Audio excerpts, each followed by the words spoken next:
Tomorrow morning, it's another Chris Ryan special, only with Tony Horne in the morning on Metro Radio. So much stuff to discuss. I'm working on Chris for the Inca trek for next May. I'm coming. I don't want you killing any goats or anything. We might Are we have taking to. goats, are we? No, but on the ITV2 show that they just did with Denise and Fern recently, I mean, it's quite normal in the mountains, the Andes of Peru, that they'll just slaughter an animal and leave it hanging for a good 5 days of festival.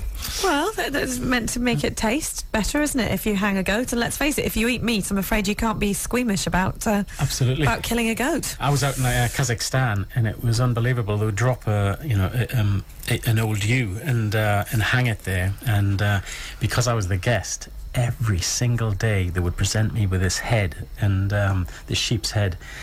They'd joint the sheep up and put it into a large wok and then put the head on top of it, and it was just steamed. And then when they came to serve it, you'd be presented the head, so you'd have to eat the ears, the nose, the eyes, the brain and tongue and everything. It was hard going. What kind of camper do you think I'm going to make at altitude? What sort of camper? Yeah. Well, you're very camp down on ground zero. Mate. You can tell everyone that I rang you when I crashed the van in the summer if you want. Oh, that was great. I'm sitting there waiting for Tony to turn up at the house, and got this text. He hadn't the decency to call.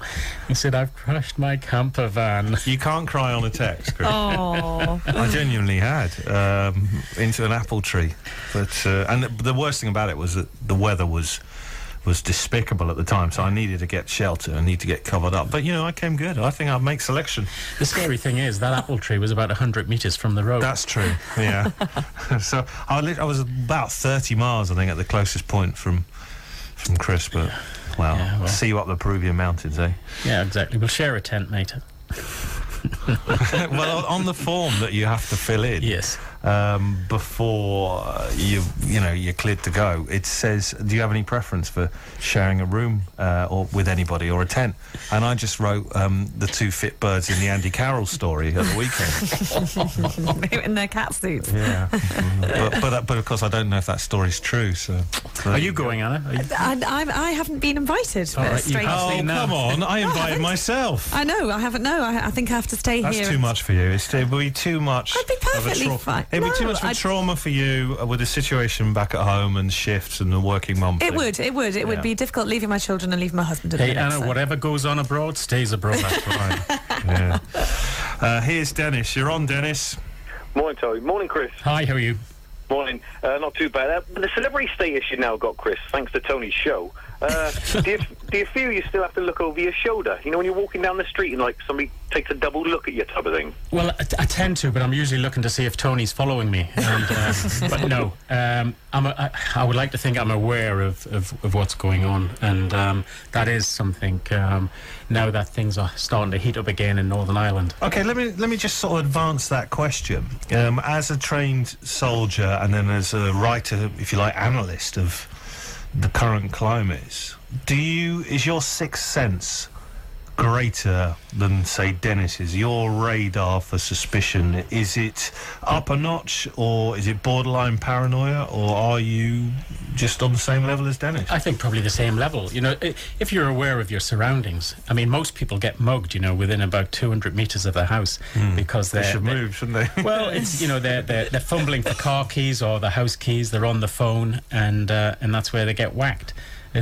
It's a being aware of who's around and what you're doing. It's a basic common sense. Do you walk down that street that isn't lit, or do you Probably because of the cuts they're going to... Well, yeah, now that the council's going to cut the lights off. But, okay, on the random then, let's have a moment on PC David Rathband, who you're going to watch on the telly tonight on the Pride of Britain Awards. Firstly, abstract question rather than the specifics. Have you been eyeball to eyeball with a gunman coming at you? Can you play that out in your head?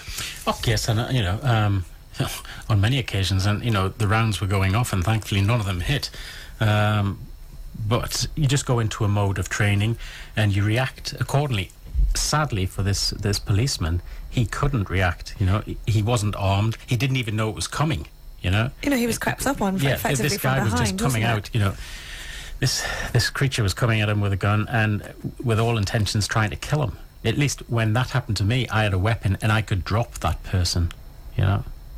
What do you feel when you see this is the aftermath of Rothbury? David Rathband is he's on a lot of media. That's part of the process, I think, the mental process too. Because he's throwing himself into his charity work, which is great, and that's giving him, I would hope, a purpose and maybe making this time in his life easier, I suppose. It also, I have to say, this is a tough thing for people to accept, but, his excellent spirit and character and his continuing of the charity work gives Northumbria Police a big lift up, given some of the errors that were played out in public. He is the public face of Northumbria Police, but what a great guy.